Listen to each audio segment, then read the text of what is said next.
Cool. and we're ready to go. Don, thank you very much for pouring Yep. into us today. We appreciate you. You know, there's a lot of things going on in the world right now, and you kind of giving some clarity on what's happening with the stimulus package to our audience is going to be awesome. So, thank you very much. So, guys, audience, a little bit about Don. Don is the managing partner from the real estate firm that he owns with his partners of Kiolbassa Homes and Ansong. The firm has about 8 full-time staff that currently manages anywhere from 500 to 700 transactions a year. So that's great. Congratulations on that success, Don. That's awesome.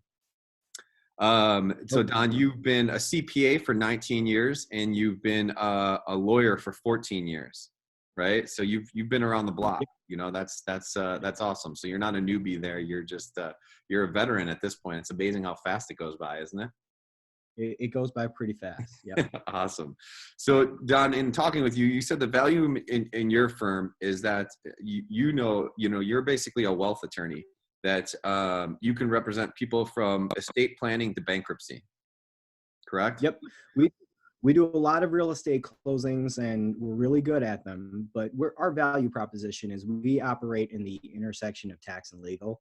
You know, I believe real estate agents for that matter are, you know, incredibly valuable to the industry to the extent that they represent people in their largest financial transaction. So I actually don't think of real estate brokers as agents. I think of you guys as financial advisors. And to me, wealth and tax is so important when you're talking to people in real estate. Right. Awesome. That's great. Thanks for that. So you sit on a couple of boards, right? You're the vice chair of a real estate board that you sit on, right? So you're a leader out there in the community, which we appreciate. What vice president? What board do you sit on? That you're the vice chair of? I'm vice chair of the Chicago Bar Association Real Property Division, and Okay. I'm a board member of Illinois Real Estate Lawyer Association. We drafted the 7.0. Awesome. All right. So you have the accolades to back it up. All right. Obviously, well, not obviously. For you guys that don't know, Don is a husband and a father of 2 beautiful children. And a cool fun fact about Don right now that I don't know if any of you guys know, but and for all you video game gurus out there, Don is actually a model for a Mortal Kombat action character. That's you don't hear that every day. Huh? It's an interesting side gig. Yeah, absolutely. All right. So Don, our relationship, you and I, right? Our relationship started off of really one word, you know, and it's mindset, right?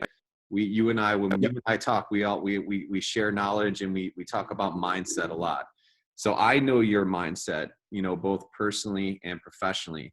But do me a favor before we get started on the stimulus package. Why don't you tell people about your mindset, just, you know, where you keep your mindset at and, you know, before the pandemic and now. Okay. So guys, a couple of things. Shout out to Zimmerman, Josh, Tommy, and all the guys over at KW for showing leadership. You know, these guys are navigating these rough waters. And when things got tough, they ran into the storm to address some of these issues. So shout out to that leadership right there. Thanks, buddy. So Joe, I want to tell you, can I teach you a little Chinese? Yeah, please. Teach us all. Wei ji. Can you say it? Wei ji. Yep. Okay. Wei ji means crisis in Chinese, right? And to make the word crisis in Chinese, you combine 2 words. You combine danger and opportunity. When you take the words for danger and opportunity and you put them together, you create the word weiji in Chinese, which is crisis. In every disaster, there's a greater tool or equal opportunity, so long as you're positioned properly. I don't believe in bad markets. I believe in bad positioning. The market goes like this, kind of like a wave, a yin and yang symbol. When you're here at this end of the market, you're working with first-time home buyers. When you're here, when you start to see a dip, you're going to start seeing investors come out of the woodworks. And we're seeing a ton of investors. So for all you agents out there, view this as a real strong opportunity for you guys to go out there and re-examine your value proposition. One of the reasons why the discounters were able to come in and start hammering away at market share was because they saw that in their mind, they thought it was a commoditized industry where they can exchange cash for relationships, right? But Right. that model doesn't work when things get turbulent, right? That model only works when times are smooth. Now is your opportunity to come in and strike and take back your market share. That's Okay? that is great advice, Don. We appreciate that, right?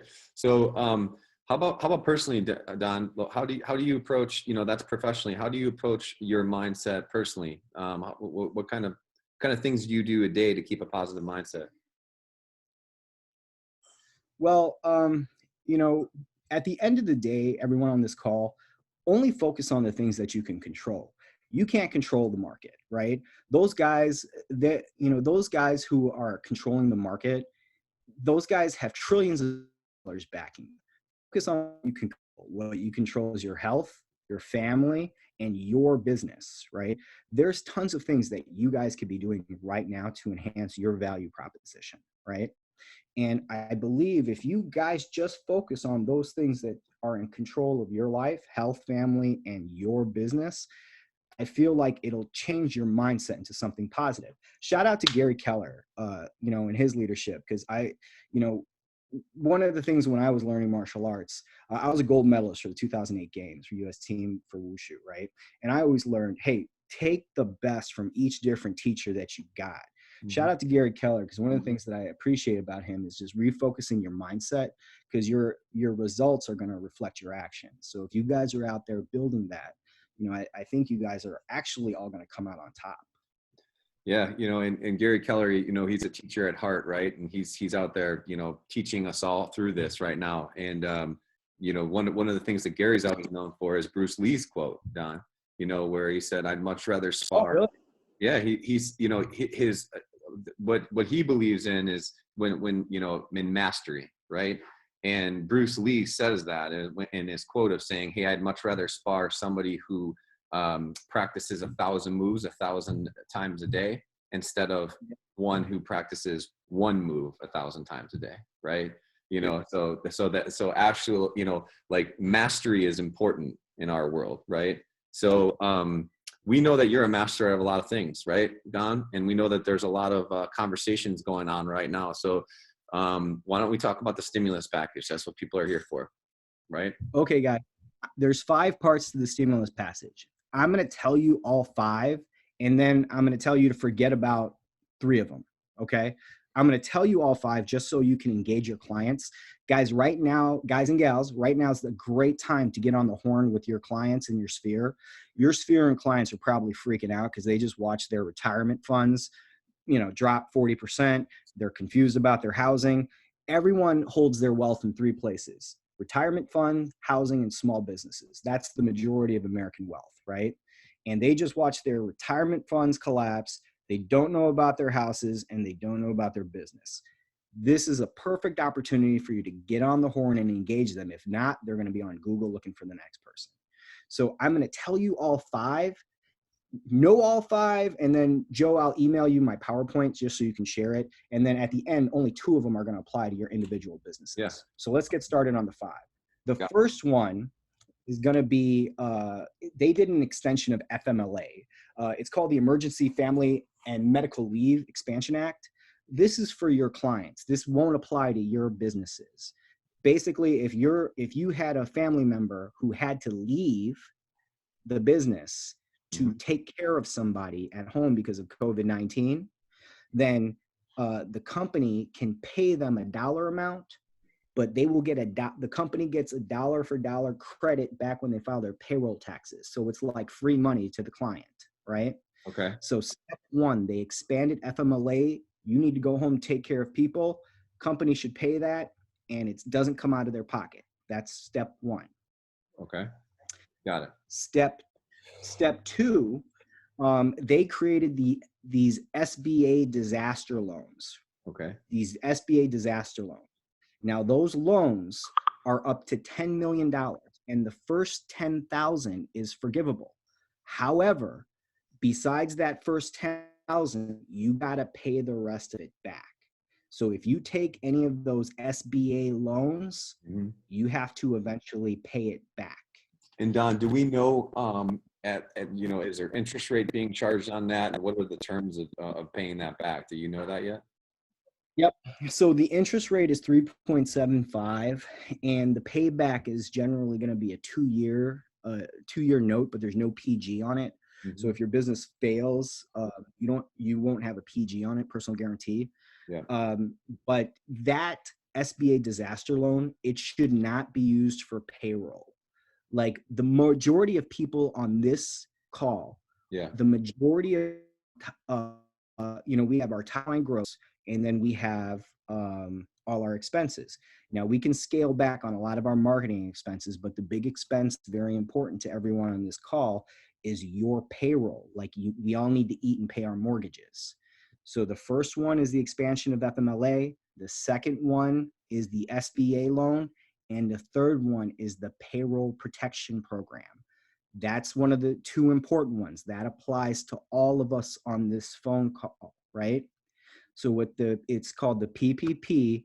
What it is the government is going to give you 2.5 months of your payroll in a convertible loan. It starts as a loan, but so long as you don't fire anybody, you get it forgiven to the extent of 2.5 months, right? Okay.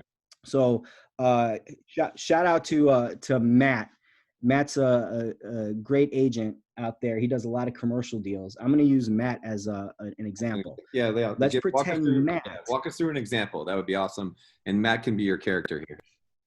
Cool. Let's pretend there's a threshold. The government only wants to protect the people who are middle to lower tiered employees. They don't want to protect the super high end guy. So they put $100,000 threshold. Let's pretend Matt makes 100,000 payroll, right? Then all he's going to do is take his 100,000 for the last 12 months.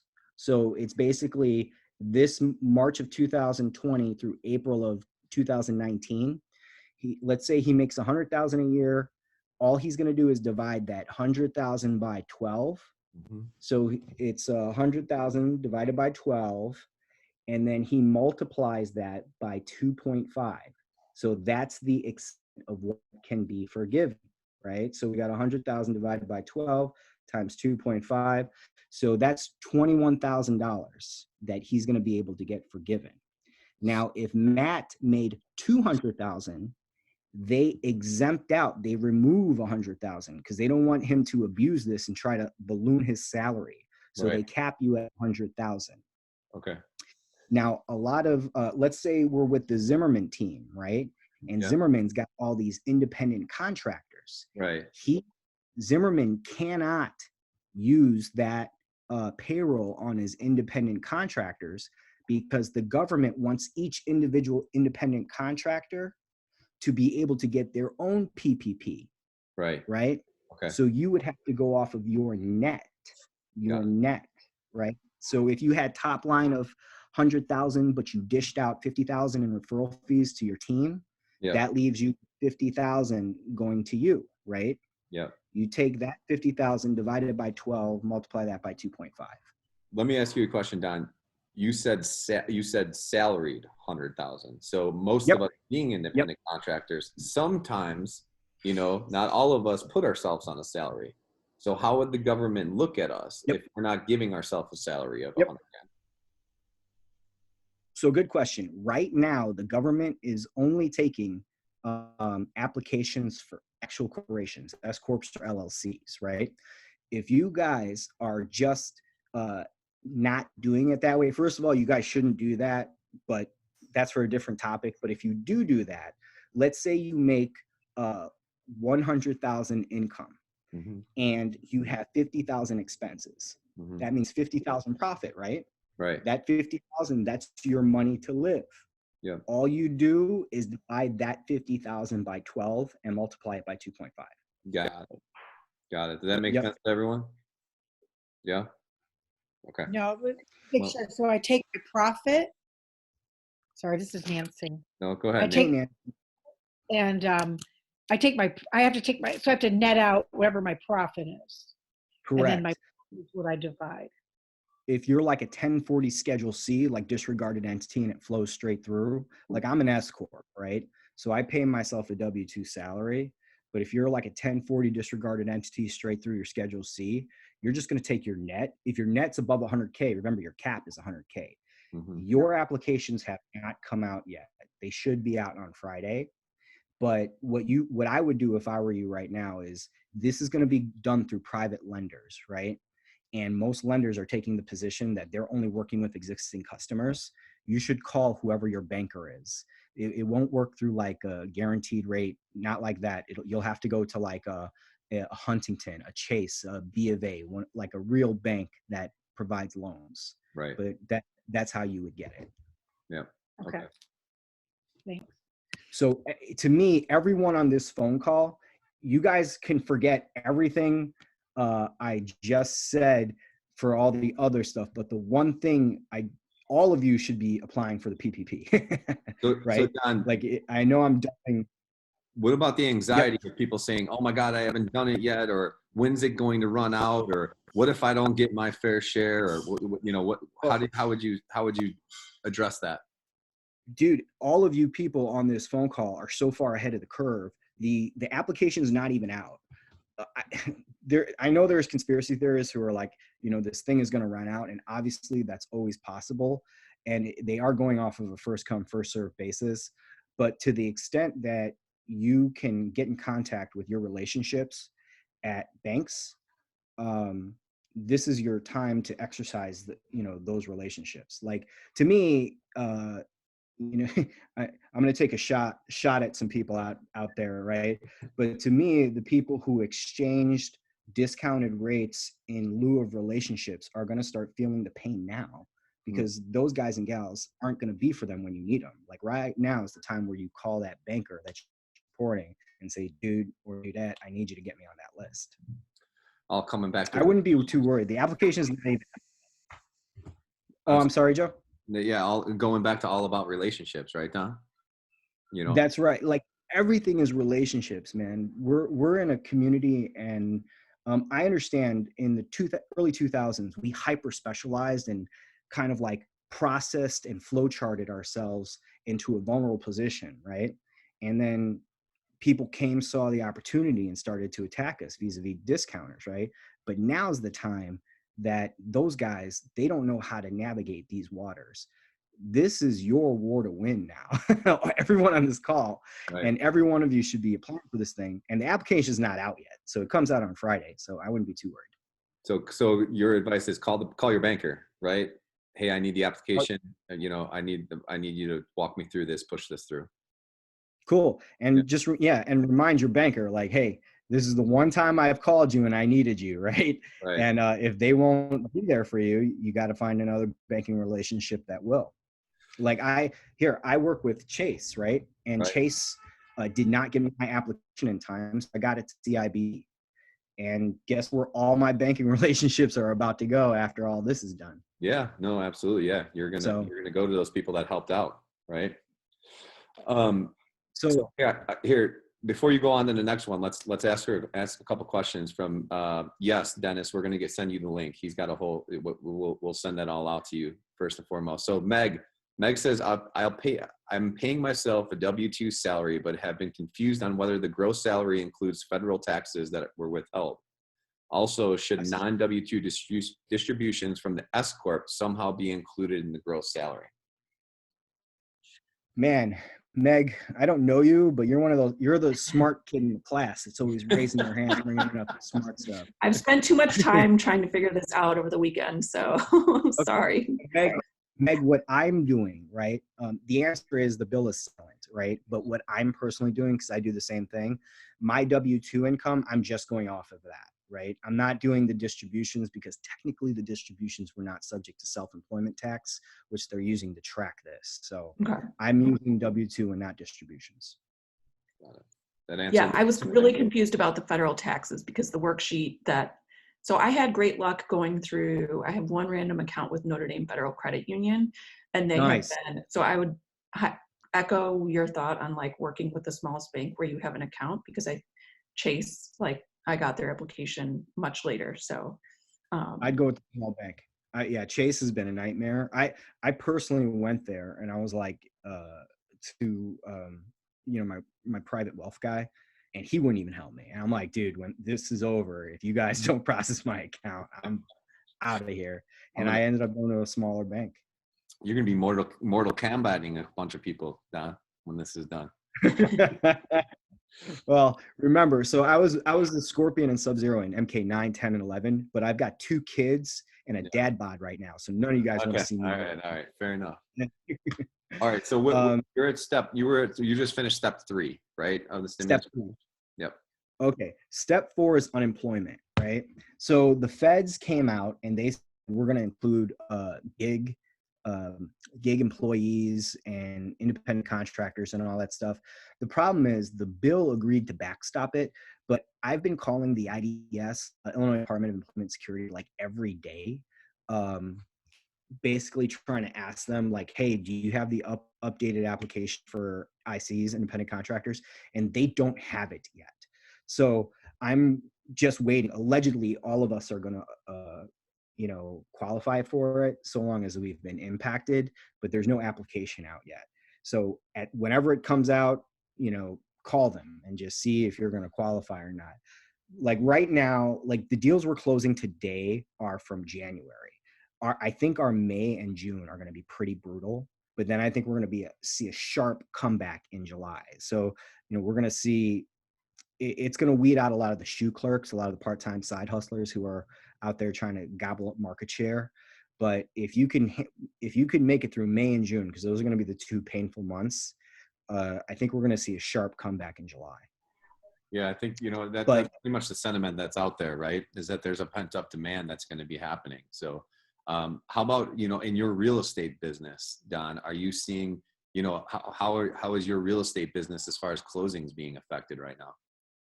Before you keep going on. Like the retail market, like standard closings, yeah, like that it's a bloodbath. Like we're down. I'm not, it changes every day, right? But I think I'm a pretty decent indicator of the market because of our volume. I think our retail market's down 50%, 50, right? Yeah. But, one of the things about us, and I don't want to, in every pain is glory, right? Right. Is we're getting so many investors coming out of the woodworks. There's tons of cash out there. Most people agree that we're about to see inflation and followed by stagnation. The government's just printing money that it doesn't have, right? So when it does that, inflation then stagnation, it's just a pattern, right? So real property is a hedge against inflation and stagnation. So you're seeing money get dumped back into real property. That's why you still see commercial investment properties maintain strong, because they're less likely to get hit by what's happening here, because people just want the cash flow. And some of the purchase prices, the rents don't even justify the purchase price, but people are still buying. They're willing to take break even or negative rates, right?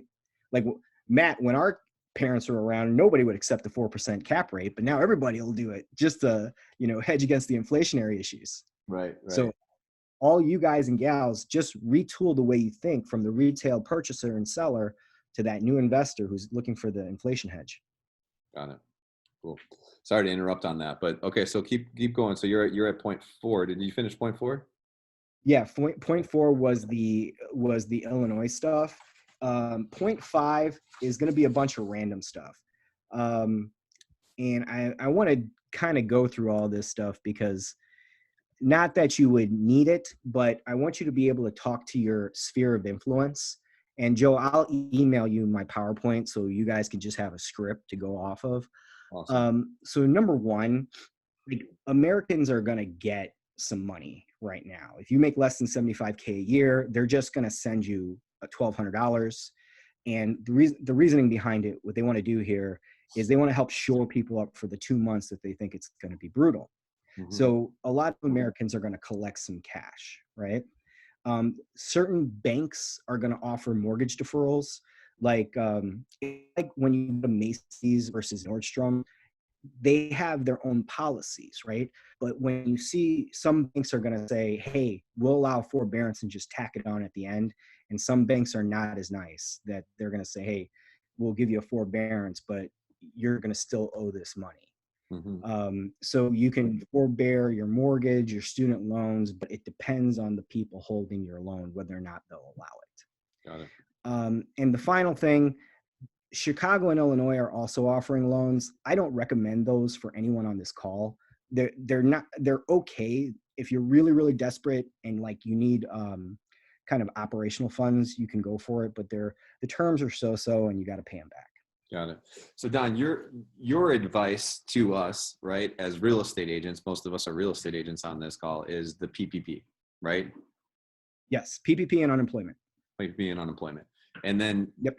Number 2 was the SBA loan there. On that one, it was that doesn't kind of relate to us, or does it? It could. So you can't double dip there. If you get the SBA loan, they're going to roll those terms into your PPP, right? Okay. They don't want you to double dip, right? Okay. The SBA disaster loan is really good for someone like I've got a client doing it right now, and it's very relevant to him, and he's a distributor of like masks and stuff like that, right? Okay. So he's going to buy medical equipment from different areas around the country, right? And he needs a line of credit to buy that stuff. Okay. So he's trying to get this disaster because he can't hold inventory right now. There's no place to, he doesn't have any drivers or nothing like that, right? Right. So he's essentially a broker. That's really good for guys and gals like him. Like, I applied for it because I just wanted to see what it was like. Mm-hmm. But if they offer it to me, I'm not going to take it. I don't think it applies to anybody on here. I think you guys and gals should just focus on PPP and unemployment. Can you get rejected? And if so, what how do you not get the PPP if you apply for it? The problem, the problem is no one really knows the answers because this is happening so fast. Sure. Yeah. Allegedly, if you have a heartbeat, you're going to get the PPP. The only thing it's subject to is going to be the availability, because it is a first come, first serve basis. Okay. First come, first serve basis, and we just don't know how quickly that runs out, that well becomes dry. Correct. But the applications haven't come out yet. So like anyone who says that they've applied, like I know I've applied because I'm an S Corp, right? So the applications for the corporation structures like S Corps and LLCs came out on Friday, right? Right. And listen, I'm an attorney CPA with a relatively high level of sophistication able to down the paperwork. And it took me, I finished it today. It came out on Friday, I finished it today, right? Really? Not something those guys are going to be able to fly through. And your apps come out on Friday.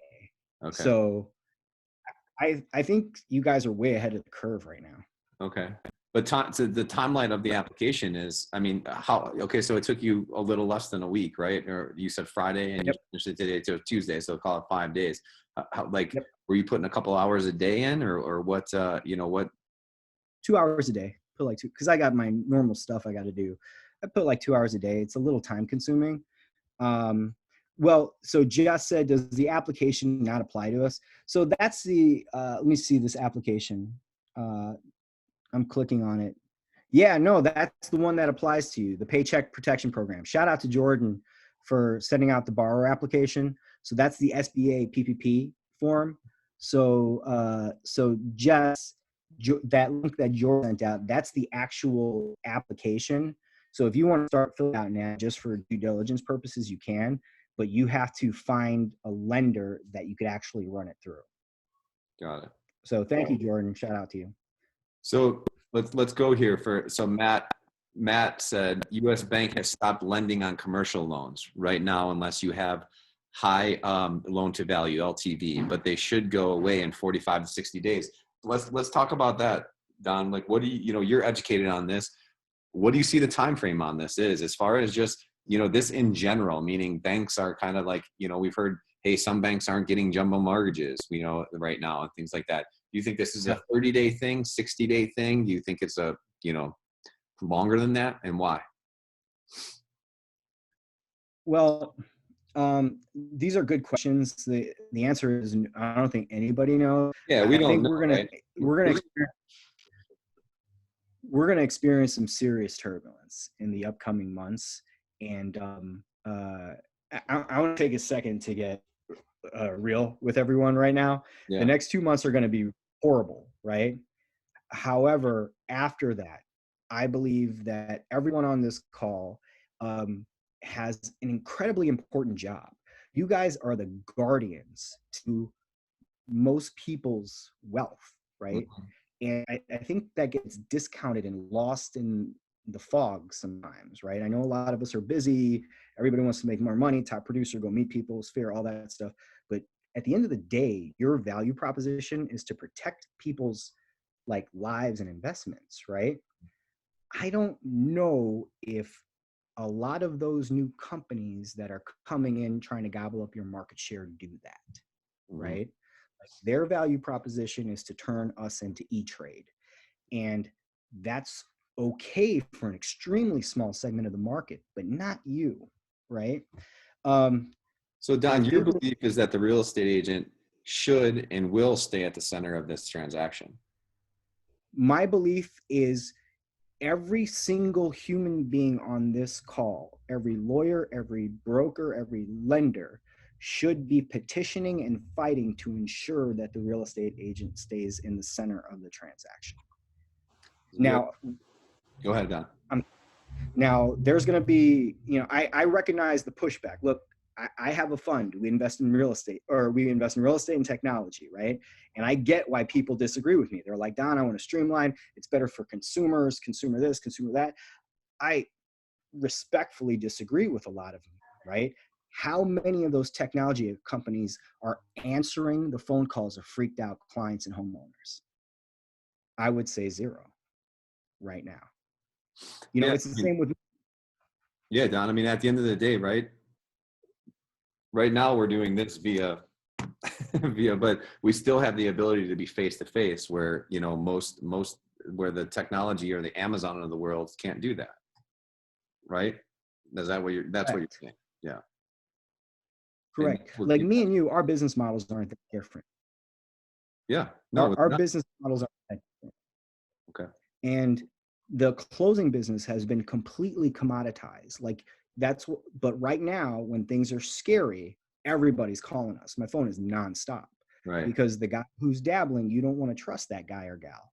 Same goes for you guys. Like if I were in your shoes, apply for the PPP, and you guys should be on the horn with every single person in your sphere, just making sure they're okay. So Don, talk to us about timeline as far as our shoes, right? So so give us, we're all entrepreneurs, right? We're all kind of business owners running and running hard and stuff like that. So put yourself in our shoes. So when would you apply for the PPP? In your estimation, when do you think you'll hear back? What should you be doing in the interim? If I were in your shoes right now, I'd be calling each one of your bankers, right? Don't freak out. Your application isn't even out yet, right? Call each one of your bankers and say, look, I need you to hit the ground running. What do I need, right? I know US Bank is doing it. B of A is doing it. Chase has supposedly called people back.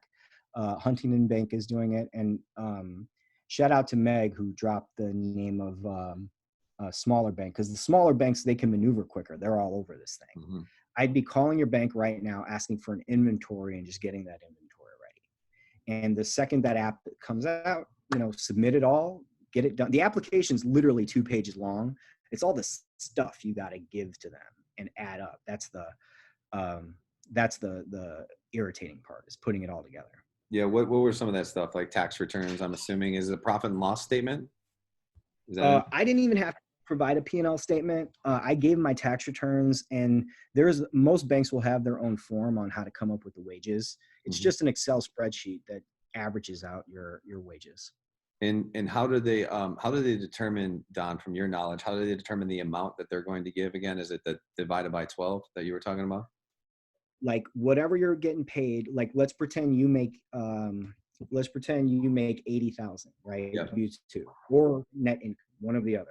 Right. You take 80,000, you divide that by 12, then you multiply that by 2.5, so you get a forgivable loan of 16,600. Got it. Hold on, Meg. What does Meg say here? For some reason, I still have an account at my college credit union. Haha. They said they're already assigning loan numbers. All right. So Meg, what was this? This was, for some reason, I have an account at my college credit union. They said they're Nice. already assigning loan numbers. Yeah, Elaborate. so they're up and running. So I would Yeah, just say anyone find like the smallest bank where you have like any amount of money still there. Right. Okay. So some sort of relationship. Don, what about if we don't have a small bank? Can we poll and go? Should we go and set up an account with them right now, or how would you advise of doing that? What I've seen other companies do, like I don't know if Keller Williams leadership is putting together any like I know some other companies, because they have such a large group, that they have some bigger, higher level banking relationship where they'll say, hey, you better, take care of all my people. Right. Like, for example, like Northwestern Mutual is a good example. They have insurance agents all over the country, right? So Northwestern Mutual went to their bank and said, look, we got a bunch of 1099 insurance salesmen. Look, bank, you better take care of our people. And they did. So they were able to leverage their numbers to get a bank to really, pay attention to them. Got it. Okay, cool. Guys, what other questions do we have for Don while we have him on the phone here? I mean, obviously the stimulus package has the 5 points that he broke down for us. What questions do you guys have for him as far as, how it pertains to you? Anyone have anything to share? You guys can unmute yourself as well. Hold on, there's a couple ones that are coming. Dio says, any idea what will factor into unemployment application or eligibility?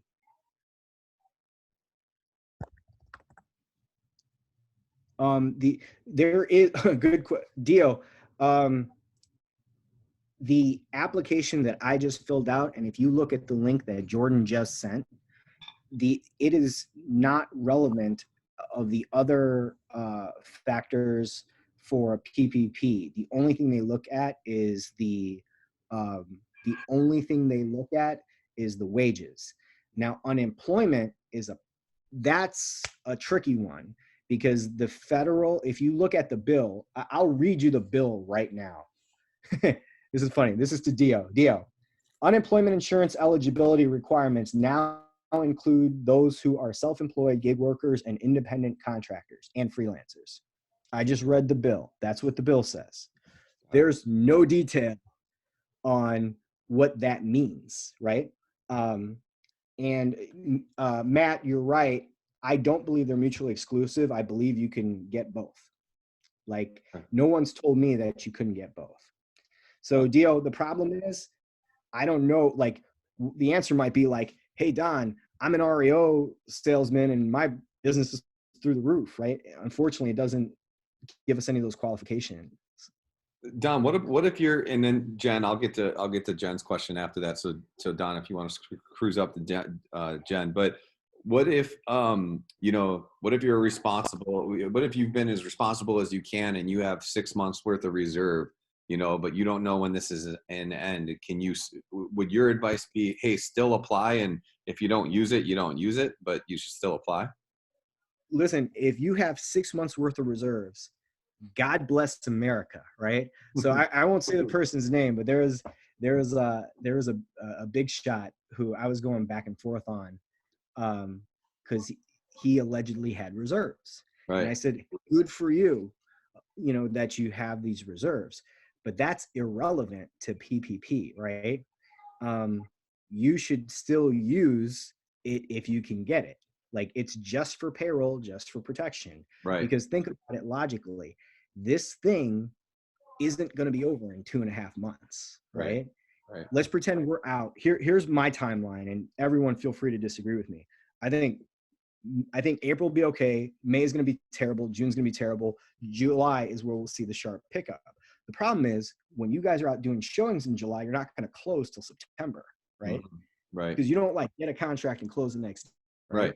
So, push back, our Q3 will be good, but will be delayed. Just because you got reserves, you should not go after a PPP because you have reserves.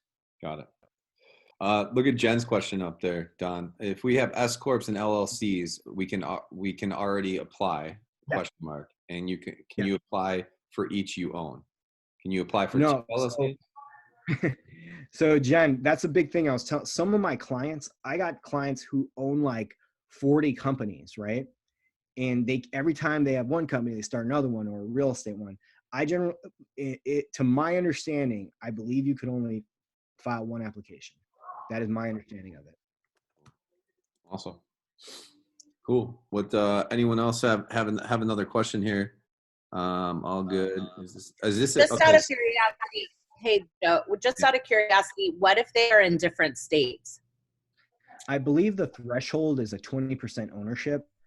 Like I personally, I have my law firm and I have a fund. Both has employees, right? I only did my law firm.